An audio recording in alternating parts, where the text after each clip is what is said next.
relevant to both programs, so I'll just skip forward.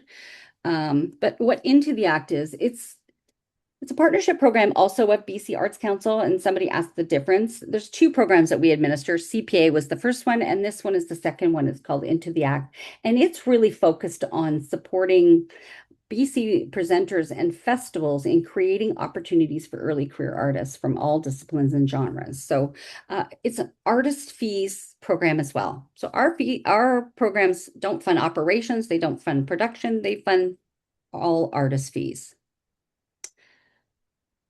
And I've talked about that again, being a BC Arts Council program, all of those same designated priority groups are relevant for Into the Act. So there they are again. I'll speak to them again, but I will say again, we do not accept applications from the municipalities of Vancouver and Victoria, and it's to allow those more rural and remote locations to receive funding. And there's not, and lack of competition from those municipalities really helps that. So I mentioned that the program is really the objective is to offer those early career artists, and that definition that's in the guidelines, which I've got in here, is really key. And I'll talk a little bit about what that means and who decides. And really, it's to give them experience working with presenters and building new audiences and getting that experience as an artist who's in their early career, working with other artists, working with presenters, doing tours. So it's to allow them to have a springboard really for their career. So what's new with our program this year? We used to have two components that you could apply to. We've amalgamated them just into one because we found a lot were doing a warm-up act here and then they were presenting a showcase here. So we just amalgamated them.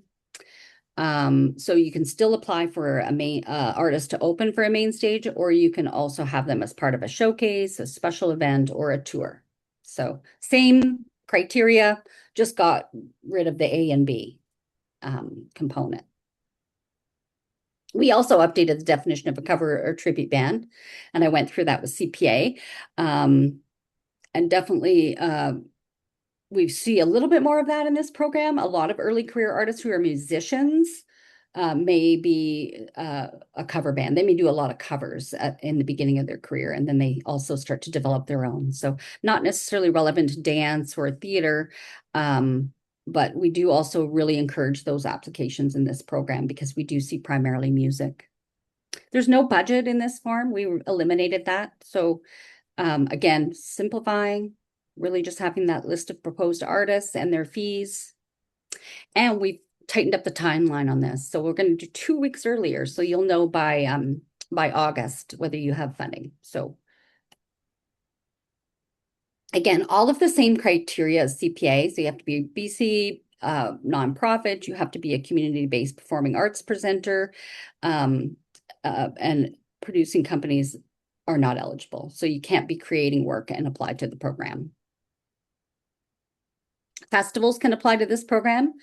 Also, in this case, they have to have been happening for at least a year. So, and they also have to be paying those professional, we'll call them professional rates for lack of a better term. We know a lot of community festivals that may offer honorariums and they may not be eligible to apply. So it has to be programming that you're paying at industry standards, we'll say. So in this program, you can apply for up to $10,000. Again, those fees have to match that, right? So we'll go through that. And 100% has to be used to pay those artist fees, plus touring expenses of travel and accommodation only. So we do allow those expenses as part of it. It is in the form, so you can enter that information in there. And then the activity period is May 30 to May 28th. So it's a whole year of programming activity. And then our deadline for this one is May 29th. So it's a little bit sooner. And again, we're going to let you know sooner. A lot of this activity seems to take place in the summer. So we wanted to tighten that up. So it's all disciplines and genres. It doesn't have to be music. It definitely encourage those who present theater and dance and spoken word and those other, or circus, to apply. And you can also be, it can be part of a tour. The assessment panel really likes to see it as part of a tour. It's not necessarily something that you have to, but it's great to see if the artist is actually playing more than one location. Shows a lot of artist development. To be eligible, the early career artist must live, work, and practice in Canada. And they must demonstrate a competency in their basic techniques of their artistic practice and in the early stage of launching a career. So we often see artists who may be re-emerging out of a long gap in their career. It really is we're looking for those who are launching their professional career. We do sometimes see people come and ask about hobbyists or people that don't do it it's not a career for them. They're not eligible. So we're looking for those artists who are looking to make the arts their career. In this case, they've reached that critical moment as well. So this really is, and when you're doing your narrative, describing that, how is this going to help them reach that new audience or propel them into the next phase? Like, how is this going to benefit them? And I'll talk a little bit about that. If you have a group, and this applies also for CPA, where the majority live and work and practice in Canada, they're eligible. But if it's only one of those artists in a group or a band or an artistic company, it's pretty tricky to make the case that they are a Canadian group when there's only one. So keep that in mind. It's a majority. And I don't necessarily run out and check everybody's resident status, but it is sometimes well known on their websites, or we can find out through networks, as we have cross-country networks who know many artists, so we can ask others. So really what we're looking for is that you're providing these opportunities to engage with these artists. And you can use the same space, you can use the same venue, but it's not a requirement. So we've seen we'll use green rooms or bathrooms or lobbies or public spaces, depending on where you are and what your location is as part of this. So it doesn't have to be in the same stage, in other words. You should have those artists confirmed. So why I say this is because you have to have a bio. So you can list them as tentative, that you don't have a contract, but you should be having a conversation with them about engaging with them. And we've had situations where somebody's been on a panel and they're in an application and they say, oh, I'm in a conflict, but I have to tell you, I was never contacted by this applicant. So please make sure you're talking to the artist. If you're listing them, that's part of the declaration and application, that all individuals know they are being submitted as part of it. So if they don't know, it can get tricky. And again, those early career artists, we don't have a standard fee that we can tell you this is what they get paid, because again, it depends on where they're coming from, how many there are. But just to be fair in what you're offering them in terms of the length of time you're asking them. Is it 2 sets, 1 sets? Where are they traveling from? Are they out of pocket for anything? We want to make sure that they receive in some cases, their first professional fee. And this program funds that. So it's really important that you show that those fees are fair. And if you have questions about it, I can work with you a little bit on that to pull out some data from previous years. So again, if you're applying for community presenter assistance or to BC Arts Council for the same activity, you won't be funded by both. And we do consult BC Arts Council, and we do look at CPA just to make sure that it's not being funded through those programs. And I mentioned that activities and applicants in the municipalities of Vancouver and Victoria are not eligible, but other municipalities within those can apply. We don't fund, again, same with CPA, we don't fund the creating or commissioning of work, anything outside the activity period, and any cover or tribute bands that are not unique or creative, and those splits at the door. Same as CPA, some of the exclusions are very much the same. The 2 consecutive years, and these are just things to give other artists opportunities so we don't present the same artists, and the staff not being paid from the same organization to perform. And then that, again, all of those exclusions around what type of event, and this doesn't apply to family programming. So for those that were here, you've seen me run through that.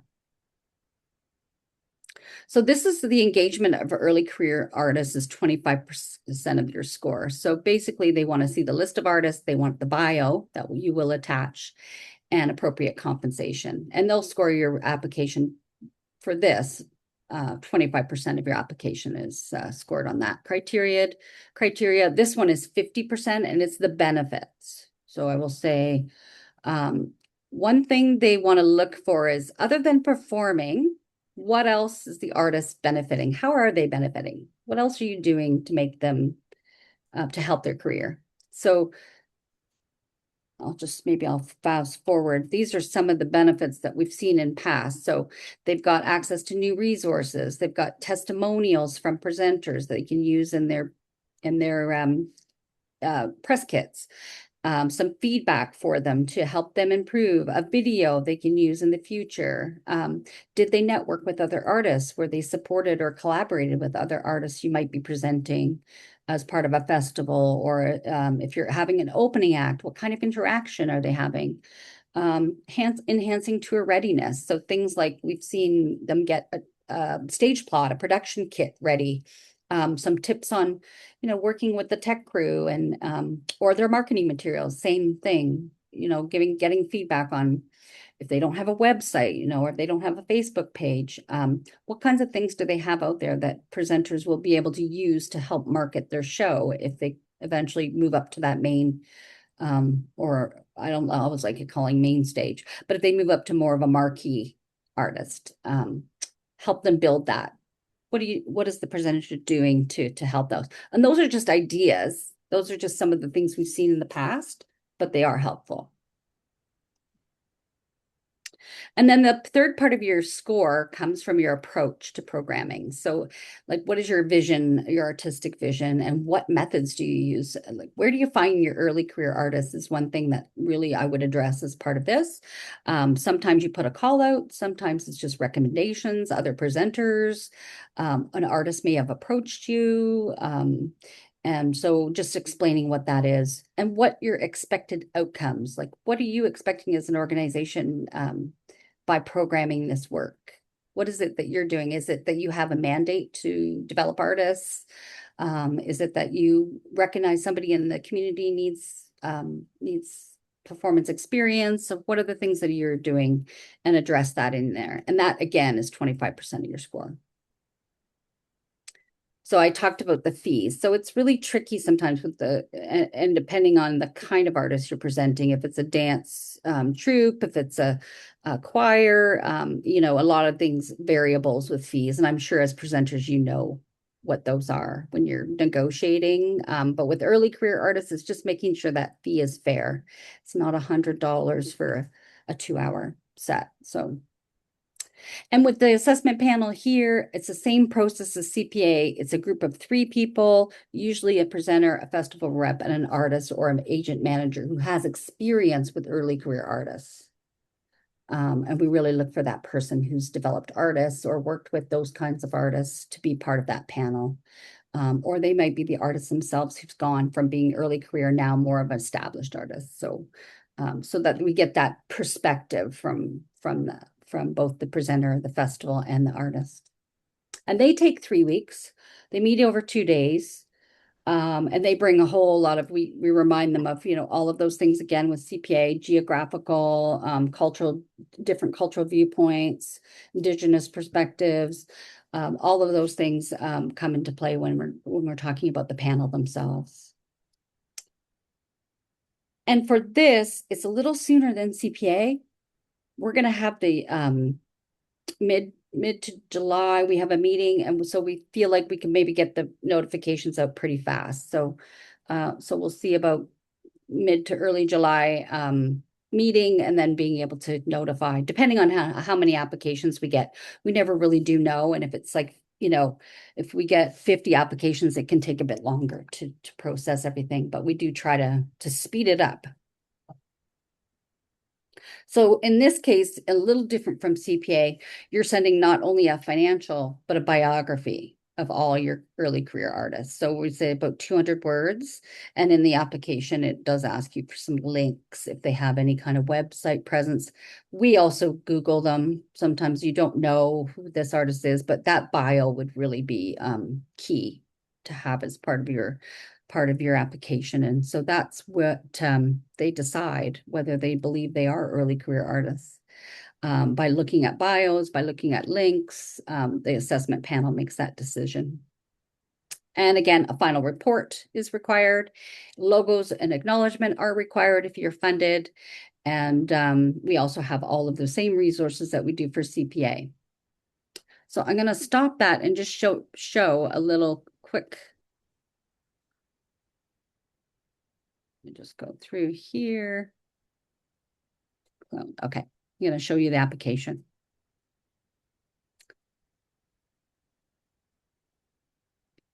And so this is the application. Again, it's the same as the Excel spreadsheet. So you're entering organizational, I call it tombstone data. It's an old saying from Jeremy Long, if anybody knows him. You're entering your organizational information in there. You're putting in the amount you request. You're filling out your declaration.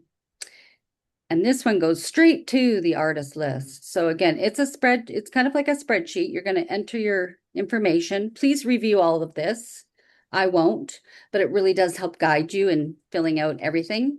So things are a drop down list. It just gives you some tips, and there's a link to the designated priority. But it gives you just some notes about filling this out. And so you're going to fill out all this information. And I don't think anybody's ever done more than 30 shows. So we don't have to worry about that. It will calculate all of this below. And then you're going to do your narrative. And there's only 2 questions here in this application.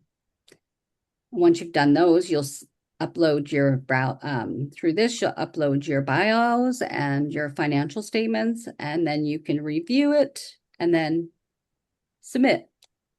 So again, we've got worksheets too, if you want to go and just draft these. I would always recommend in any grant application, you draft it first. Do the word count. If you're not sure how to do that, I can walk you through how you find your word count. But then you can just cut and paste it in here rather than doing anybody ever done that where you've done an application where you have to live edit as you go? Yes. And your word count. Yeah. Guilty over here. So that's my recommendation, is it just to make your life a lot easier is to draft it and then just cut and paste it.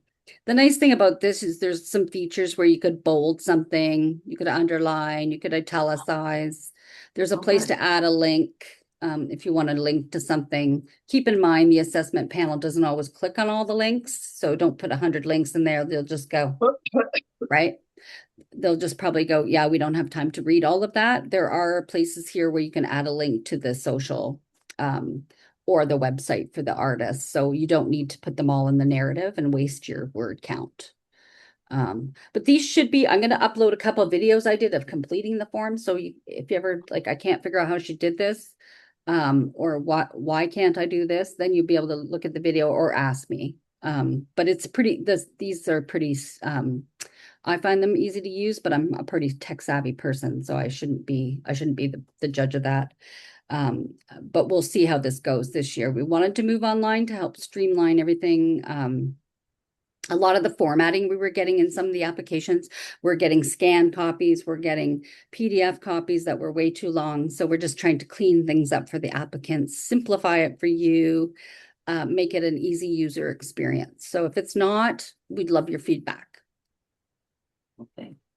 Right. I have a couple Sure. I see a few hands. I'm going to start with Shay because I saw your hand first. Then I'll go over to Linda and Mary Louise. Shay, go ahead. Yeah, so I was just curious about, because things like readings aren't eligible, but if I'm submitting like a whole series, think of it like an emerging artist variety series. Yes, I'm familiar with your series. Yeah, so out of like, let's say 10 shows, 9 of them are eligible, but one of them is like a play reading, so it's not eligible for Into the Act. Yeah. Where would be best to include that information, just so that there's like, here's the full picture of the series, even though not every single show in the 10-show series is eligible? That's a good question. I would include it, but just put 0 as the amount of eligible. It's nice for the panel to know what you're doing. I say that with CPA too, even with the international artists, or some people put in a fashion show, but they put the 0 amount. Where it's problematic is when you start adding that into the amount you're eligible for. So Right. we do report to the BC Arts Council and we do share it at our regional meetings about just how much activity.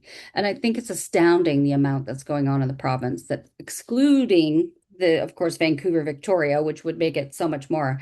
But it's nice to show them and our politicians and the people who invest in arts and culture that this is the level. So it always helps to list them. Just put 0. If not, I'll go through and make the change. Yeah. Okay. Great. Linda. Yep, I just had one question about the staff of the organization are not eligible for funding if they're performing. Would Yeah. that be the same for board members as well? I would think it should be. Yeah, that's a good question. We've never seen that, but no, because it's not in the guidelines. No. It's Okay. just the staff. And what we were seeing many people wear many hats in our business. Yeah. You know, everybody does, right? So you can be a performer. They just don't want you booking yourself. Yeah. Yeah. That's essentially it, right? That's a bit of a conflict for you. And then apply for funding for your show. Becomes a little conflicty there. So we just removed the staff. But I'll make a note about the board because that's a Oh, good question. Yeah. We haven't had that before, Linda. okay. Thank And you. then just one other thing, if we submit our reports early, our final reports, they'll still get added, I assume, or still get given to the panel at the time that they. Yeah, that's a great question. They don't review your final report, actually. They Oh, don't. No, it's us. It's me and Miriam who do. So we do a comparative. Okay, this is what they proposed, and this is what they submitted. So if there's any discrepancy, we can ask you questions about, what happened there, or okay. most people will let us know that they've changed their programming, but sometimes it's us comparing, and we also review your financials. So the panel doesn't do that either. Okay. Good to Yeah, know. yeah, yeah. And we use them, as I said, in our impact series, which the BC Arts Council said they really liked us doing because it shows where the money is being spent and what's the outcome. Yeah. So yeah, they've started their own impact series too. So there you go. Yeah. Mary Louise. Yeah, just another question, but just to follow what Linda was saying about the board members, I would like to advocate that volunteers that are involved with an organization are exempt from that because, for instance, in my organization, I have a couple of advisors, call them advisors, who are fantastic dancers. And doing this is a way for them to also kind of start learning a little bit of stuff, but they do not program, right? They are Right. not, I do, right? So, Yeah. but so I would think that because it is, you don't want to discourage people like that coming into an organization to sort of explore and Right. you also get another perspective. But Yeah. that's my 2 cents for that. But it was a good question. Yeah, it is a good question. One of the things I just want to, I think I caught you saying that the committee will kind of look at and maybe sort of decide whether or not they think it is an emerging artist or not. Yeah. So for me, where that can become a bit of a problem, right? That rather than before, if it has been accepted by you and Miriam or whatever, that this is an emerging artist, that therefore that should be then we've accepted it like it is. Because in particular with dance, you can have like very experienced people starting then into choreography, or you can have also some very emerging or young pre-professionals and professionals, right, that are just starting, but they're at a level when they enter this professionalism, which dance is, and the standard of what I like to, present, they've done all their training. They're not learning sort of along the way. They are ready to be working internationally or whatever. And so within their bios, for instance, is maybe having been in a piece by Crystal Pite or by, these top sort of people. And I do remember getting a comment from a previous application that some juries were looking, going, well, I don't know. Look who, they've worked with so far and they've done it right because all of them, maybe they worked with Ballet BC's Annex program, which is a pro thing, but the people that they were working for, but they are truly emerging Yeah. right? And that emerging within dance can stay for a while, Yeah. right? So I Yeah. would, I mean, because it will take up quite a bit of narrative to really explain that to a jury that doesn't understand sort of that Yeah. process with dance, right? So Yeah. they are the emerging, most of the artists in the couple of years that I've presented for emerging, they've worked with people that a number of professional dance artists will never work with, Yeah. right? But it doesn't mean they're True. still and Very starting true. out. Mhm. Yeah, I'll speak to that. So we don't use the word emerging for that reason. Just so you know, Okay. we don't bring that into the discussion. It's about early career. So Early career. yeah, Okay. so that's how they really look at it. Like, where are they Yeah. at in their career? And they look at different disciplines and genres as well. They consider that. Mhm. So somebody in theater might have training, but really haven't done a lot in terms of their performance piece. Mhm. Or they might be with companies for a while that do that, but never singly out on their own. So what I'll say about it is it's not a black and white thing. It's a very Okay. fuzzy gray area, and we kind of keep it that way just to allow a little if we make it too prescriptive, that means that you'll eliminate a lot of artists who may have had that experience of working with Crystal Pite. And we want to make sure that the artists in the context of the program that's being considered. Are they early career artists based on the definition? How will this help their career? In other words, that's what the Mhm. assessment panel Mhm. discusses. They don't discuss, are they early? Are they? They look at things like, how is this going to assist? And that's addressed in your narrative. So if Okay, that's great. that's how I That's would funnel important. And that. it's also to make sure, that I do kind of Yeah, address it, whatever, sometimes because it's tricky a lot, though. yeah, a Yeah, lot of these dance students, like, a few years out of their career, like what they did as they were training in their post-secondary in particular yeah, is because so much emphasis now is based on also in training on doing shows and doing that. When I finished my training, it was all about, you know, getting to your advanced level of ballet with RAD. You didn't do yeah, a lot of shows until you were a dancer. Now it's very yeah, different. So that's really good to know. And yeah. also the fact that recognizing that even though somebody is like a really experienced dancer for years, they're now just becoming a choreographer and Right. getting that solo workout as a choreographer. Okay, thank you. Yes, yeah. And they do look at the bios as well, and they will, Hmm. look at the links. I Yeah. think last year we saw somebody who was proposed who had won major awards, toured internationally, had their own Yeah. like name on a major as a festival, and that's kind of an obvious thing, but there's Yes. sometimes when it's really tricky. Like we have to maybe sometimes go back to the applicant and say, can you give us Okay. a bit more information about this artist? Great. But we do let the assessment panel make that final decision because Okay. as me, I don't know everything and I don't feel comfortable being a sole decision maker on that. So we do discuss with them any Okay. concerns we have or anything like that has come up. Oh, we found this about them or we learned this by just going to their own website. So yeah, it's a very gray area, Mary Louise, not a perfect way, Yeah. but we feel like the whole objective is to make sure those early career artists get opportunities and they're paid Hmm. fairly. And that's really, I think if anything, that's the objective and that's what we strive for.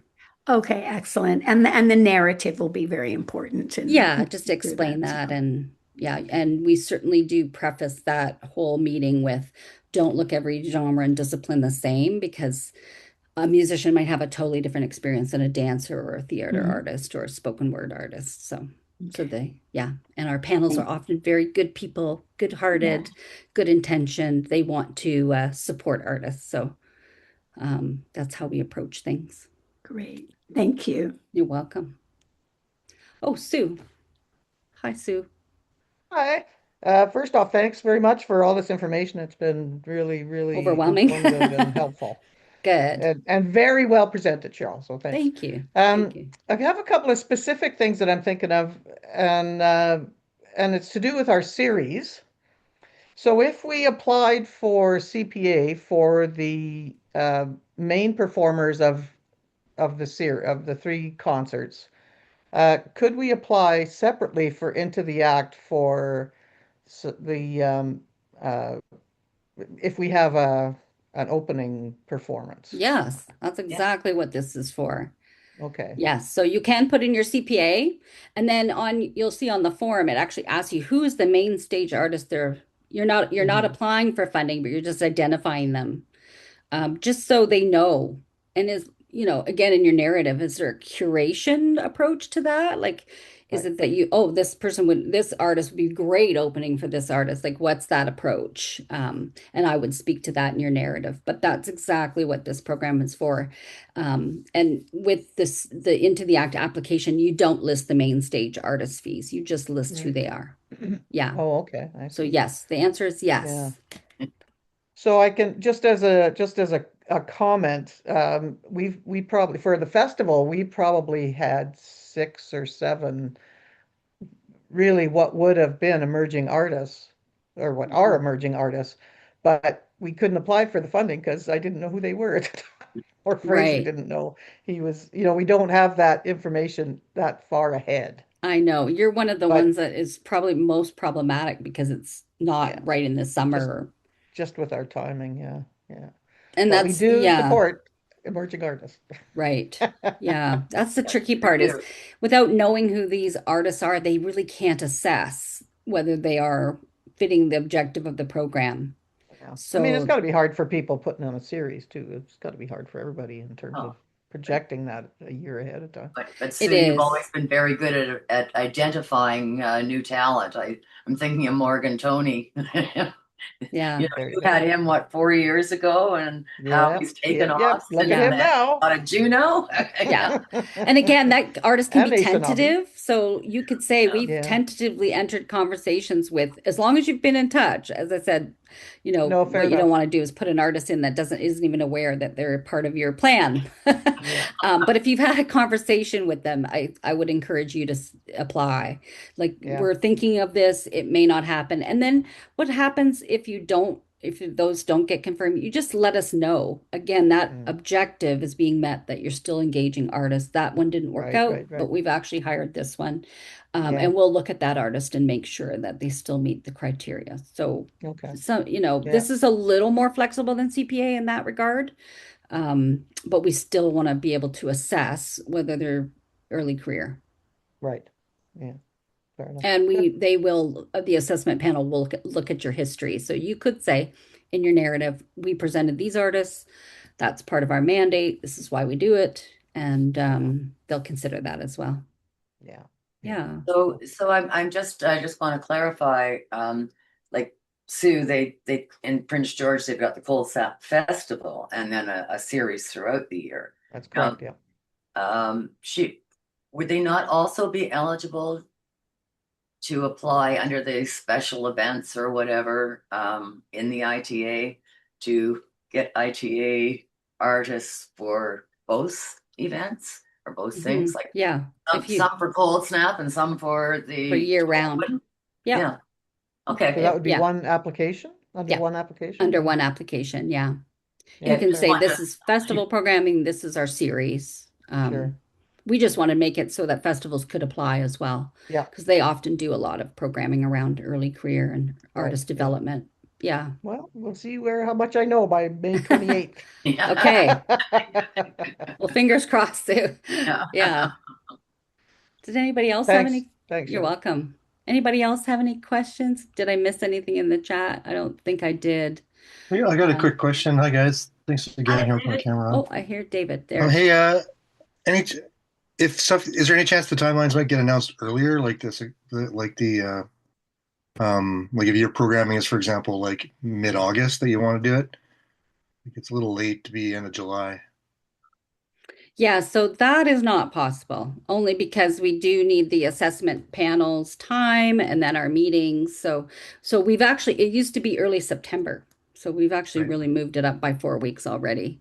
One thing I was advised though, if you're going through with your programming and you apply, we do fund retroactively. So you can get the money after you're finished your programming.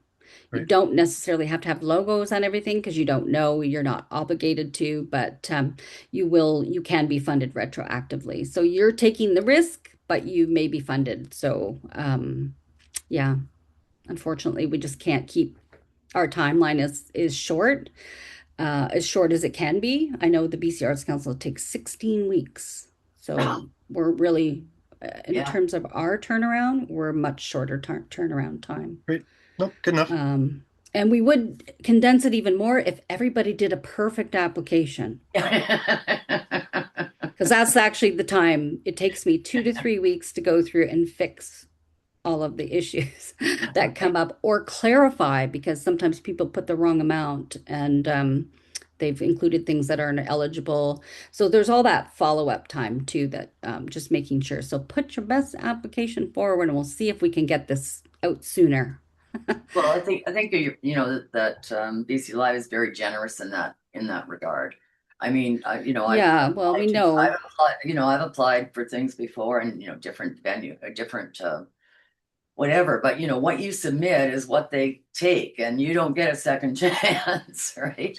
Yeah, we do try to make it as like Yeah. we've simplified the application, removed the budget this year, just try to do things to make it easier for applicants and really tighten up that, we'll let you know as soon as we can. We have to work with BC Arts Council too. They are part of the assessment. They sit in on it. So we coordinate around their schedules, we coordinate around our schedules. We make sure we give the panel enough time and the follow-up. So we feel like we're trying to move it along as quickly as we can. But it is a risk. It is a risk, David, if you apply that you may not hear until after. But that's always been the case. I mean, most years we started our season without knowing whether it would be. Yeah. And this year with CPA, we're moving to early September notification. It's always been late September or early October. So Yeah, that's what I mean. again, we're pushing up that notification to make sure presenters know what they have to work with.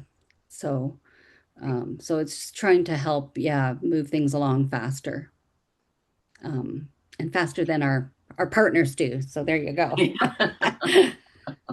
Mary Louise? I'm sorry, did I just hear you say that BC Arts Council is part of the assessment? And They sit if in on the so, in assessment what way? panel. When they sit Yeah, in? yeah, for Like, sure. You So I mean an mentioned officer sits in? an Or officer, our partner officer, she's our contact, sits in the meetings. Yes, definitely as an observer. And also when we have questions of whether they've applied, like did they apply to BC Arts Council? What were they funded? They can answer those questions. They have okay. access to their own system. They review it before, but they also do it during the meeting. But they're just to observe the process, be part of the conversation. It's an awareness of who's applying for what, how the funding's allocated, and they change their assessment processes quite often, so they can advise us of any changes to how they do And things. Is it a different officer each time, or are It you able to has share been. with us which one it is, or? I don't know. Oh, I'm not sure if I need to disclose. I'm not sure. So I'll say no. I won't say who it is, okay. just because I don't want to. I'm not sure if I can. Okay. But if I can, I'll let you know. I will Right. ask, is Right. that possible? Mhm. It is our partner contact. So we are in partnership with them, and it's just to make, it's just to really for them to be aware of how we run things, and answer questions. Okay. Yeah, Great. Thank you. they don't actually speak unless they're asked. Right. Right. Like we Right. don't ask them for contribution or we don't ask them for history or anything like that. It's just more or less of, oh, did they get funded for this, or has this festival applied for this programming? They can look it up in their system and say Right. no or yes to that answer. So Okay. it's helpful to have them there, and they do help with guidance. Right. Okay. Yeah. Thank you. Yeah, and I don't, nor does Miriam. We don't make any, we don't have any input. We just present the applications. We don't make any decisions around funding, so we're completely neutral. Okay.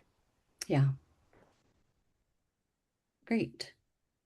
I don't see any other questions in the chat, so I think that's it for today. But again, you can reach out to me. I'm happy to meet with you, call you. Any issues with I'll upload those videos. Any issues with the online forum, I'll walk you through it.